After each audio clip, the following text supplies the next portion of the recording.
Do you truly believe that you love as Jesus taught? Then answer this. What about those who spoke ill of you, who betrayed you, who wished you failure? Do you pray for them? Jesus Christ said one of the most revolutionary and disturbing phrases in history, love your enemies. But here's the troubling question. Why is this direct command from Jesus himself almost completely ignored by Christians today?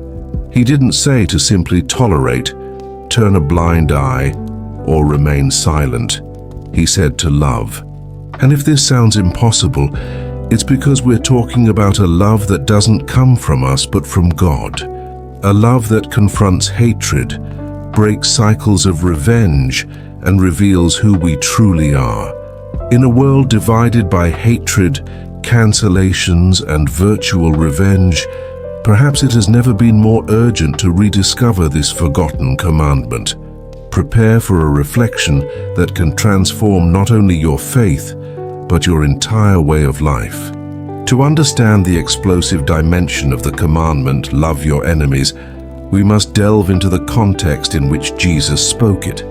We are in the Sermon on the Mount, recorded in Matthew 5:44, where Christ not only suggests but commands, love your enemies, bless those who curse you, do good to those who hate you, and pray for those who spitefully use you and persecute you. Imagine the scene. Jesus stands before a crowd of Jews living under brutal Roman occupation. These men and women knew the daily humiliation of seeing foreign soldiers dominate their lands, levying abusive taxes and treating them like second-class citizens. Their enemies were not theological abstractions. They were concrete faces of oppressors who controlled every aspect of their lives. More than that, the concept of enemy in Jewish culture at the time was deeply rooted in the law of retaliation. An eye for an eye, a tooth for a tooth. Justice was seen as equal retribution. Hating one's enemy was not only natural, it was considered righteous and even a religious duty. The Pharisees taught that loving one's neighbor and hating one's enemy were two sides of the same moral coin. Jesus not only contradicted this age-old logic, he completely destroyed it.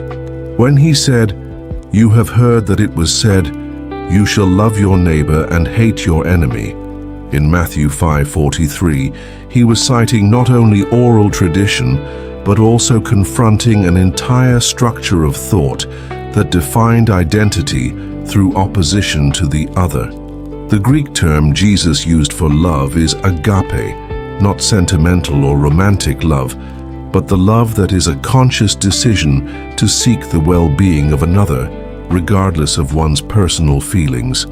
It was a concept so radical that it had no parallel in Greek or Roman philosophy at the time. Consider the boldness. Jesus was asking oppressed Jews not only to tolerate their Roman oppressors, but to actively seek their good, to pray for the prosperity of those who humiliated them, to desire blessings upon those who robbed them of their dignity and hope. The disciples must have been perplexed. Peter, who would later cut off the soldier's ear in Gethsemane, certainly didn't understand immediately. Judas Iscariot, possibly a zealot awaiting a warrior Messiah, must have felt his expectations dashed, but Jesus didn't stop there. He explained the why, that you may be sons of your Father in heaven, for he makes his sun rise on the evil and on the good, and sends rain on the just and on the unjust. Love for enemies wasn't just a moral commandment, it was the hallmark of the divine nature. Jesus was saying that God loves indiscriminately, that the rain that nourishes the crops of the righteous is the same rain that nourishes the crops of the corrupt, that the sun that warms the face of the generous widow is the same that warms the face of the dishonest politician.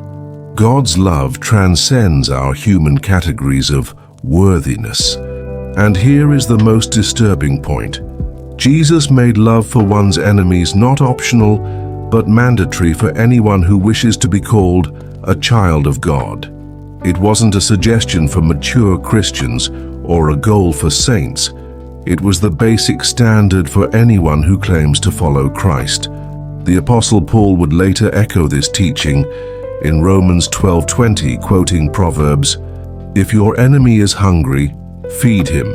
If he is thirsty, give him something to drink." But he added an intriguing observation. By doing so, you will heap coals of fire on his head, not as revenge, but as a way to awaken conscience and possibly transformation. This commandment was not just an ethical revolution, it was a spiritual revolution that completely redefined what it meant to live as a representative of God's kingdom on earth. Jesus was establishing that his followers would be recognized not by what they hated, but by how they loved even those who hated them. It was and remains Christ's most difficult and most forgotten commandment. If the commandment to love one's enemies was revolutionary 2,000 years ago, today it is practically subversive. We live in an age of cancellation, extreme polarization, and online revenge, where hatred has become not only acceptable, but even a moral virtue. On social media, destroying the reputation of those who disagree with us is celebrated as social justice. In politics, demonizing one's opponent is a basic strategy. In families, cutting ties has become the default response to conflict. But here lies the cruel irony. Many who identify as Christians are the first to abandon this commandment when they feel offended or threatened. Pastors preach love from the pulpit on Sunday mornings and spew political hatred on social media on Monday mornings. Believers sing hymns about God's love while harboring deep resentment against ex-spouses, co-workers, or neighbors. Consider concrete examples from modern life where Christ's command should, but rarely is, applied. In the workplace, when a colleague wrongs us for a promotion, our natural reaction is to plot revenge or, at the very least, hope for their failure. Jesus would say, "Pray for this person's prosperity. Wish them blessings in their career. Do good to them whenever possible." On social media, when someone publicly attacks us or spreads lies about us, the impulse is to retaliate with full force, mobilize followers, and destroy the aggressor's credibility. Christ commands, respond with blessings, pray for those who slandered you, and seek ways to do good to those who harm you. In family relationships, when a relative deeply hurts us, perhaps by stealing an inheritance, spreading gossip, or betraying our trust, the tendency is to cut off contact and cultivate bitterness. Jesus' forgotten command is clear. Actively love this person, seek their well-being, forgive 70 times 7. In the political sphere, Christians across the ideological spectrum have turned political adversaries into personal enemies.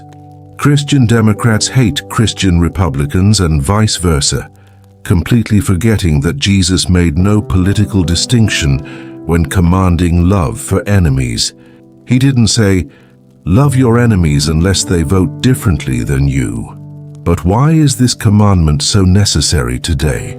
First, because the cycle of hatred and revenge is destroying families, churches, communities, and entire nations. Second, because love for enemies is literally the only force capable of breaking chains of generational hostility. Third, because it is impossible to experience the fullness of God's love while harboring hatred in our hearts. Stanford psychologist Dr. Fred Luskin researched the physical and mental effects of forgiveness versus resentment. He found that people who practice forgiveness and love, even toward those who have hurt them, experience lower blood pressure, less depression, stronger immune systems, and healthier relationships. In other words, loving your enemies is not only spiritually correct, it is scientifically beneficial. But perhaps the most powerful argument is this: in a world saturated with hate, Christians who genuinely love their enemies become impossible to ignore. They shine like lights in the darkness. Gandhi, who was not a Christian, said that if Christians truly lived the teachings of Christ, especially love for enemies, the whole world would convert to Christianity. Imagine the impact of a church where members truly prayed for the politicians they despised, where formerly divorced couples treated each other with genuine kindness, where Christian business people blessed competitors who used unfair practices against them. This kind of supernatural love would be a more powerful witness than any sermon or evangelistic campaign. The command to love enemies is also urgent because we are raising generations who don't know how to resolve conflicts without destroying relationships. Young people grow up thinking that blocking, canceling, and cutting off are mature ways to deal with disagreements. They are losing the ability to forgive, to restore, to transform enemies into friends through persistent love. Unfortunately, many churches contribute to this toxic culture by preaching selective love. Love for those like us, those who agree with us, those who treat us well. But Jesus was clear. Even the wicked love those who love them. What distinguishes us as his followers is our supernatural ability to love precisely those who are hostile to us. This forgotten commandment is not only relevant for our time, it is the desperately needed answer to a society fractured by institutionalized hatred.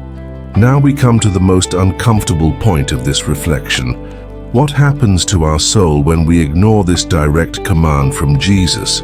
And more importantly, what do we lose when we choose hatred over supernatural love? The brutal truth is that every time we choose to cultivate resentment instead of loving our enemies, we become prisoners, not of the enemy, but of ourselves. Hatred is a prison where we are simultaneously the jailer and the prisoner. While our victim goes about their life, often unaware of the intensity of our hostility, we will wither inside, consumed by an emotional toxin that poisons every aspect of our existence. Think of someone you genuinely consider an enemy right now. It could be someone who has betrayed you, humiliated you, destroyed your plans, or hurt people you love. Now be brutally honest. How many hours of your life have you spent thinking about this person? How many imaginary confrontational conversations have you had? How many times have you mentally rehearsed what you would say if you met them? How much mental space does this person take up in your head? Here's the devastating irony. Your enemy is controlling your inner life without even knowing it. You've given him power over your peace, your joy, your relationships, and even your health that he never asked for, and perhaps doesn't even want.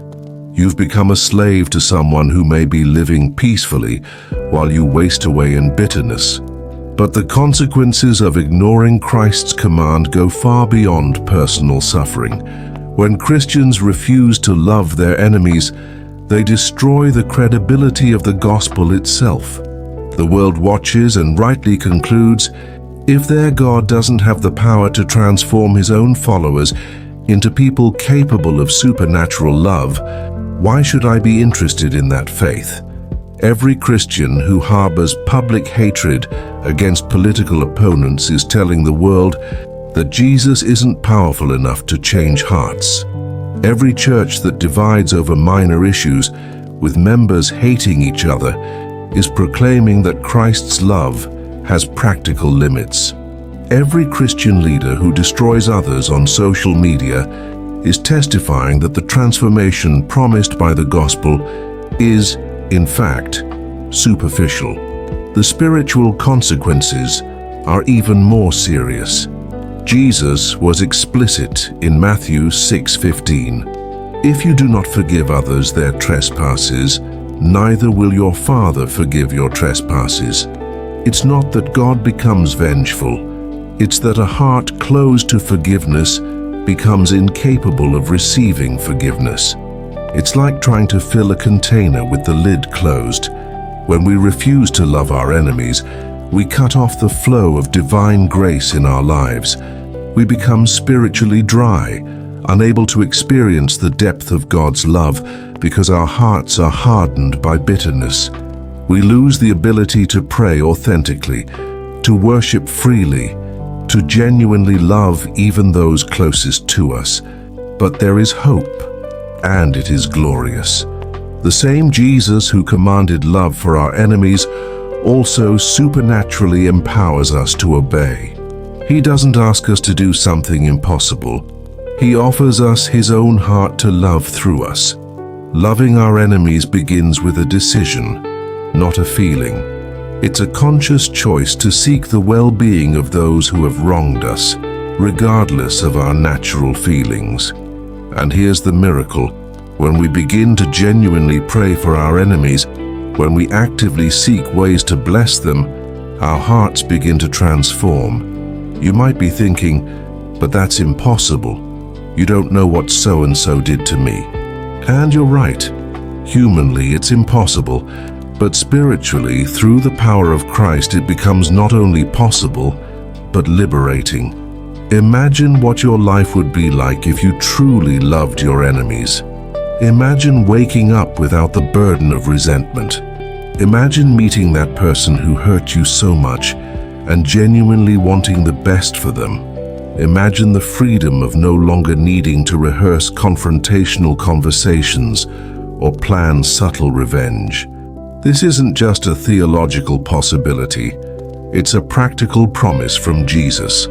He lived this perfectly, praying on the cross, "Father, forgive them, for they know not what they do," for those who were torturing him to death. The final question is inevitable. Are you willing to experience this supernatural freedom? Or would you prefer to remain a prisoner of your own resentments, ignoring one of the clearest commandments of the one you claim to follow? We've reached the end of another reflection on Christ's forgotten commandments, but the real journey is just beginning. The commandment, "Love your enemies," isn't just an ancient suggestion. It's an urgent call for our time, a key to the spiritual freedom many of us have lost amid life's resentments. Now it's your turn to be honest. What about you? How have you been living this revolutionary commandment of Christ? Is there someone in your life you consider an enemy? Be it an ex-spouse, a co-worker, a politician, a neighbor, or even a family member? How have you responded to the hatred you receive? Have you responded in kind, or have you sought to love supernaturally? Leave your comment below. No need to name names, but share your real struggle. Tell us about that person who is the hardest to love, or perhaps share a testimony of a time you managed to love an enemy and saw the transformation it brought. Remember, this is not a space for judgment, but for mutual growth. We are all learning to live these impossible commandments that become possible through the power of Christ. Your honesty may be exactly what someone needs to hear today to take the first step toward freedom. Share, reflect, and most importantly, practice. Because knowing this commandment of Christ without living it is to remain in the same empty religiosity that He came to transform.